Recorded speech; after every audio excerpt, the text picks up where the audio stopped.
Sekarang kita lanjutkan lagi membahas kosakata dalam bahasa Sunda yang bikin kita tergelitik dan tersenyum ya, atau geli ya.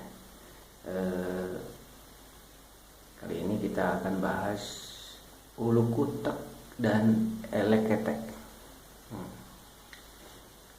Kalau ulu kutek itu adalah sejenis makanan ya, atau olahan makanan yang terbuat dari sejenis tumbuhan gitu. Kalau tidak salah itu dari lenca ya, atau tumbuhan yang buahnya kayak kelereng gitu ya. Itu ulu kutek ya. Rasanya agak-agak pahit gitu ya, tapi enak gitu ya, dipencok gitu ya, dibikin kayak sambal, itu namanya ulu kutek. Nah, ada lagi eleketek.